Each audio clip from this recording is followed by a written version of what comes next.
Hola, ¿qué tal? Bienvenidos a Debate, el podcast de Sudaca.pe. Estamos con Alexandra Ames para comentar lo más importante de hoy, que sigue siendo un tema que conversamos ayer, sobre el que conversamos ayer, y es la crisis que se generó a partir de la firma de un acta por parte de la primera ministra y después de sus declaraciones respecto al cierre de minas, al cierre de 4 minas en el sur de Ayacucho, hecho que perjudicó sobre todo las acciones del grupo Hochschild que cotizan en Londres, que cayeron como 40% ayer, otro 5% más hoy día. ¿Qué ha pasado entre ayer y hoy? Eh, Primero, anoche hubo una reunión con la Sociedad Nacional de Minería, Petróleo y Energía. La sociedad consideró que esta reunión había sido positiva, que ha quedado claro, digamos, la posición de las partes y han quedado en seguir trabajando en solucionar ese tema en particular. Eh, Eso transmitiría, comunicaría que el gobierno ha entendido que no se pueden cerrar las minas, sino que algunas de ellas, como el caso de Ares, creo, han presentado un pedido de ampliación que tendría que ser evaluado por los canales correspondientes. Tal vez no ha quedado del todo claro de lo expresado por el gobierno, pero hoy en la mañana Patricia del Río entrevistó, se me fue el nombre, perdón, Willy Contreras. Contreras, un comunero que pertenece al Comité de Lucha contra la Minería en el sur de Ayacucho, y dijo una cosa que es fuerte, porque señaló que ellos no iban a aceptar nada menos que lo que ya está en el acta, es decir, no quieren minería en esa parte del país. Y su argumento es uno que es un tema muy antiguo en el país, pero que es de esos que seguimos postergando y postergando y postergando, y es que no quieren minería o que según él no debe haber minería en cabecera de Cuenca. Él afirmó que en otros países no hay minería en cabecera de Cuenca. Yo he estado preguntando y me dicen que no es que sea exactamente así, que es cierto que algunos países como Colombia no tienen minería en, por ejemplo, zonas donde hay páramos, pero no hay nada específico sobre cabeceras de Cuenca. Y hoy día Epicentro ha publicado una nota que ayer más bien reclamábamos con Alexandra en el podcast, y ha publicado por qué esa zona del país o los comuneros no quieren minería en esa parte. Y es porque hay evaluaciones de la OEFA y de la ANA que muestran niveles de presencia de minerales en el agua de los ríos. Ahora bien, ¿cómo saber si es que esa presencia de minerales es producto efectivamente de la actividad minera? Y planteo ese tema porque ya hace unos años, cuando fue el conflicto en Espinar, surgió un problema parecido. Y el problema que se presentó fue el siguiente. Y es que estos ríos, al estar en zonas justamente con mucha presencia de mineral, y es justamente esa la razón por la cual las minas operan ahí, tienen presencia natural de minerales.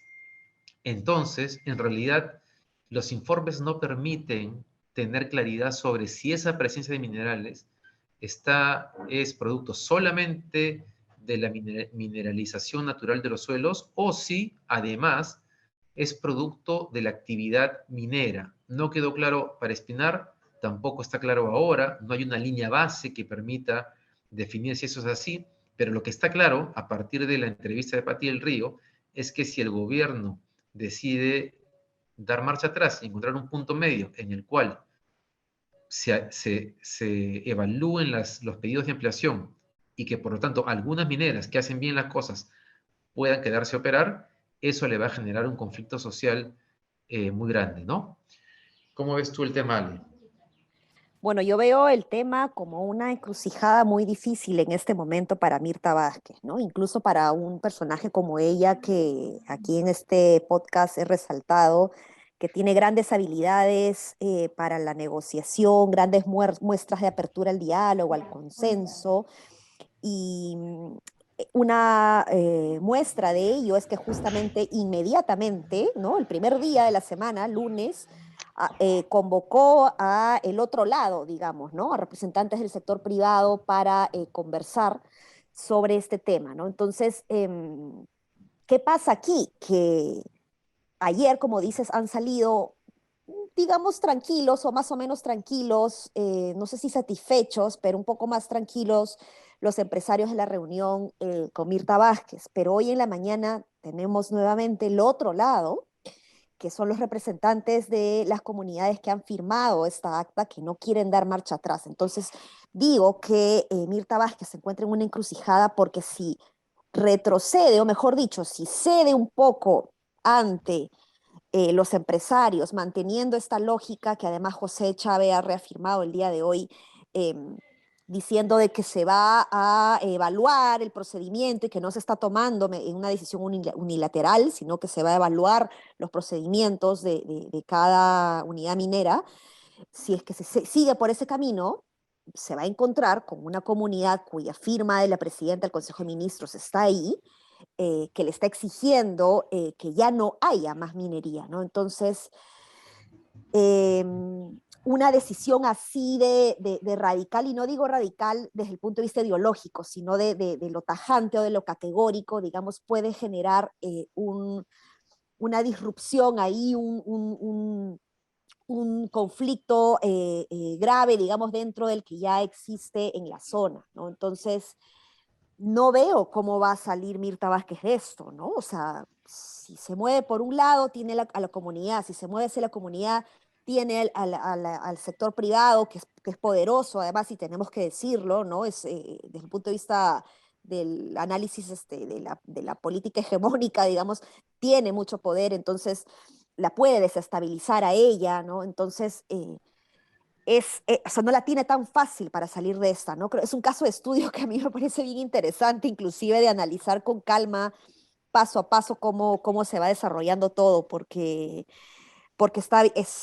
es un punto de conflicto en donde pareciera que no hay salida, ¿no? Yo siempre voy a estar a favor de la negociación, de la apertura y de los consensos. Creo que es importante mirar ambos lados y eso es lo que ha hecho la nota justamente de Epicentro que mencionas, ¿no? eh, pero no es tan sencillo, ¿no? Lo que me sigo preguntando hasta ahora es por qué no hay un viceministro de gobernanza territorial. O sea, ahorita ya la primera ministra tiene que designar un viceministro de gobernanza territorial para empezar a liderar este tema que es crucial, ¿no? La gestión de conflictos ha sido pésima en todos estos gobiernos. O sea, esto no es nuevo de Castillo. Sí, sí, es verdad. Ese es un punto importante que es un... Perdón que tengo a mi gato acá haciendo bulla y no puedo callarlo, pero es un tema antiguo. Y ahora que dices eso, Alexandra, es importante recordar que hemos sabido ahora que este conflicto lleva 10 años. 10 años. Justamente salió el viceministro de Gobernanza Territorial, el que fue viceministro Raúl Molina, a explicar el tema. Y ese tipo de conflictos con tanto tiempo, a uno le hacen pensar que en realidad somos un país bien pacífico, porque para que la comunidad lleve 10 años, y contaba esto también el entrevistado de Día en la Mañana, enviando cartas al gobierno central, enviando cartas y comunicados a las empresas mineras, y que nadie les haga caso y que estén ahí, bueno, creo que en cualquier país del mundo eso termina mal. Es decir, nadie aguanta tanto tiempo sin que una demanda, además todo parece indicar que justa, no sea atendida, ¿no? Y claro, conforme pasa el tiempo, la salida es cada vez más radical. Si en algún momento hubo la posibilidad de tener canales de diálogo para salidas intermedias, pasa el tiempo, hay una sensación de abuso que crece y por lo tanto las demandas de salidas radicales son mucho más fuertes, ¿no? No sé si vamos a aprender de este caso. ¿Tú crees que vamos a aprender? Creo que eso podría ser un signo distintivo de Mirta Vázquez, ¿no? Tal vez. Intentar solucionar el problema de fondo. Sí, mira, yo no sé, no he pensado a profundidad en el perfil de los anteriores primeros ministros, digamos, que hemos tenido, pero Mirta Vázquez tiene muy interiorizada la importancia de promover una adecuada gobernanza territorial, una zonificación económica y ecológica adecuada, ¿no? Entonces, creo que es momento, o sea, lo que no tenemos justamente es una política de gobernanza territorial y para eso se crea el Viceministerio de Gobernanza Territorial, que terminó siendo lo que no quería ser, que era un apagador de incendios, ¿no? Y, y bueno, pues, o sea, la gestión de los conflictos aquí son pésimas, ¿no? Yo tuve la oportunidad de trabajar en el Viceministerio de Gobernación Territorial y antes eso desde el MIDIS fui comisionada para ver lo de las Bambas y la verdad que la gestión de diálogo, de negociación es muy mala, es muy mal. Tenemos cientos de mesas en este momento abiertas que están en un archivo Excel de PCM y se siguen abriendo mesas. Entiendo que en un momento con Vizcarra se dijo, ya no se abre más mesas de diálogo, pero es que, o sea, termina siendo igual la herramienta que te ayuda a calmar un poco las aguas, generar esta mesa de diálogo. El problema es que creas mesas a las cuales luego no tienes abasto para darle seguimiento y mucho menos para poder cerrarlas con éxito, ¿no? Entonces termina convirtiéndose en un espacio de una lista de lavandería que las comunidades piden y por eso es que termina, es una relación un poco tóxica, digamos, porque no soluciona el problema, pero te mitiga este conflicto más duro, digamos, que puedes tener, porque por lo menos te llega la visita del MINSA para una campaña médica. ¿No? Haces un conflicto, vuelves a pedir, se vuelve a activar, ¿no? PCM se activa y luego mandas algo más, ¿no? Pero no es la forma, ¿no? No es la forma. Por eso se ha venido, digamos, como que manteniendo, o sea, estoy hablando en términos generales, no estoy hablando de la zona de Lucanas, pero por eso es que se ha venido manteniendo más o menos así, sin grandes estallidos en todos lados, pero son cientos de mesas, David, que están abiertas y en donde no hay una estrategia realmente de cierre adecuado de los conflictos, ¿no? Perdón, Ale, ahora que dices esto, tal vez podemos quedarnos hablando de ese tema un poquito más, porque es bien importante, ¿no? Digamos, es un tema crítico para todos los gobiernos, para el desarrollo del país. Y no sé qué piensas tú de lo siguiente, pero recuerdo que cuando en su momento el gobierno de Humala creó un comisionado que había sido Vladimir Warov, ¿no es cierto? Y Sí, comienzan todas estas mesas de diálogo. Cuando uno mira la conflictividad social, efectivamente la conflictividad social se detiene un par de años. Pero lo que termina pasando es que los compromisos que asume el Estado, o el gobierno de Humala en ese momento, no pudieron ser cumplidos, que es lo que le pasa a todos los gobiernos. Entonces, tenemos un problema como estructural, porque en realidad, firmes lo que firmes, independientemente del tema del agua, ¿no? Muchas veces las comunidades piden, queremos agua potable, queremos tal escuela, queremos tal hospital, y pasa el tiempo, y el gobierno central no puede con eso, o los gobiernos regionales y locales. Entonces, el gran cuello de botella termina siendo la incapacidad del Estado para resolver problemas en el territorio, y conforme más alejado está, entre comillas, la población, que justamente son las zonas mineras, por lo tanto, le es mucho más difícil al Estado cumplir con esas demandas. Yo te cuento una historia que a mí me sorprendió muchísimo porque en un momento del conflicto en las Bambas, yo estaba trabajando en el gobierno en el 2016-17 y de pronto en una reunión, alguien dice, ok, pero ¿qué cosa está pidiendo la comunidad? Y alguien dice, bueno, están pidiendo que no hay médicos y no hay dentistas, tienen un problema, oculistas, no recuerdo cuál era el tema, tienen un problema serio esta población con los dientes, ponte, y no hay ni el médico general ni el especialista. Y de pronto la ministra dice, pero perdón, si yo tengo aquí en la planilla los médicos que han sido asignados a esa zona del país, bueno, los médicos no iban y el Estado central no tiene la capacidad, no tenía la claro. capacidad para corroborar que efectivamente el médico asignado estaba yendo, ¿no? Es Ujú. impresionante cómo el Estado y el gobierno central se ha construido desde Lima y sin la capacidad de llegar al territorio. Sí, totalmente, totalmente. Y ese es el desafío, Pero tú ¿no? que eres especialista en políticas públicas, eso, ¿cómo se... Creo que te corté, no sé si te perdí yo, David, o Ah, si... no, Ale, te preguntaba que cómo se resuelve eso, ¿no? Porque parece un problema estructural al Estado, al gobierno, a la forma como se han construido los tres niveles de gobierno.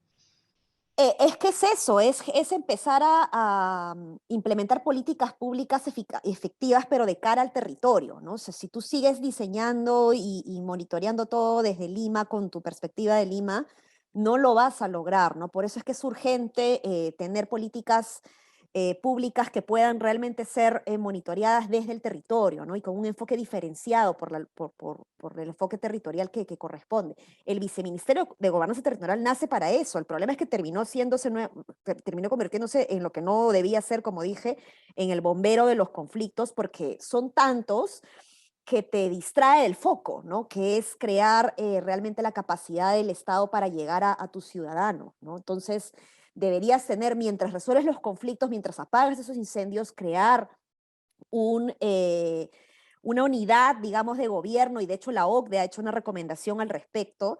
No recuerdo cuál es el nombre que le ponen, pero es una unidad dentro de PCM que permita, digamos, articular todo el despliegue, ¿no? El delivery, lo llaman ellos, no el delivery unit, ojo, pero es el delivery del despliegue de la política pública, ¿no? Pero complicado.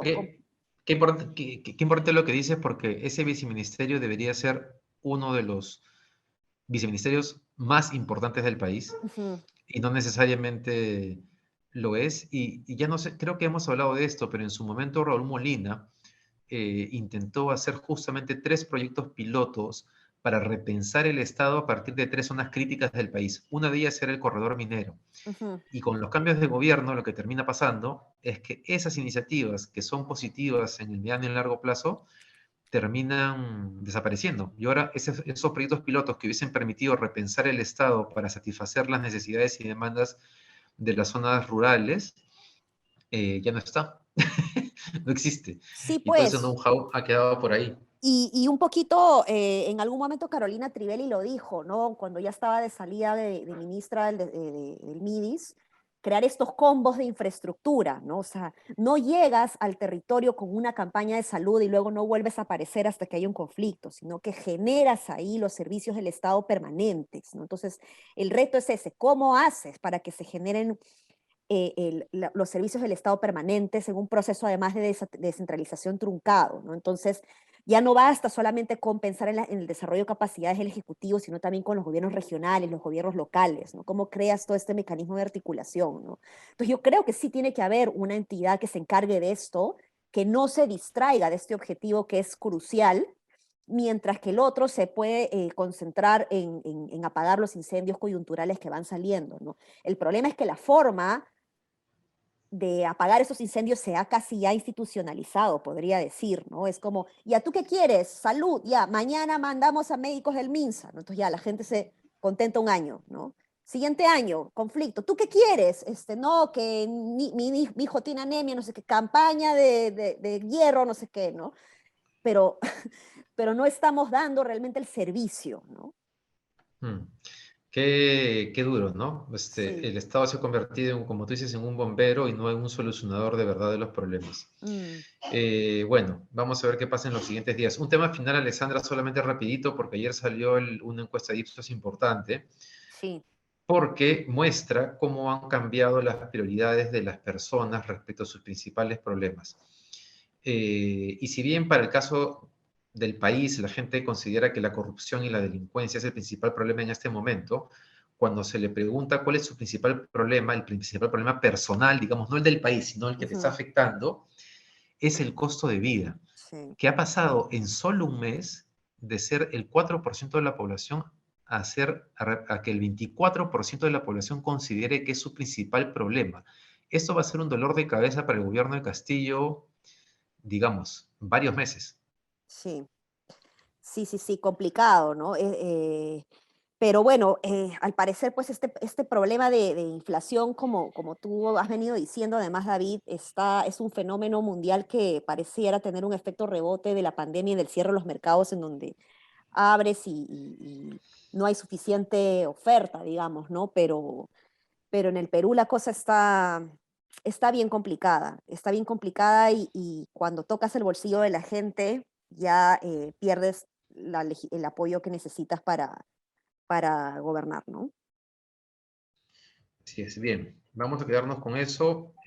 Muchas gracias por habernos acompañado. No se olviden de seguir a Sudaca Perú en las redes sociales y ver las entrevistas que está haciendo Patri del Río. Si pueden, busquen la entrevista de hoy día en la mañana en particular porque es importante para lo que viene en los siguientes días y por qué ese problema en Ayacucho va a seguir todavía, tiene para rato, ¿no? Sí. Tal vez se apague un momento, pero va a aparecer nuevamente Ujú. y por eso es importante conocer qué piensan las comunidades de la zona.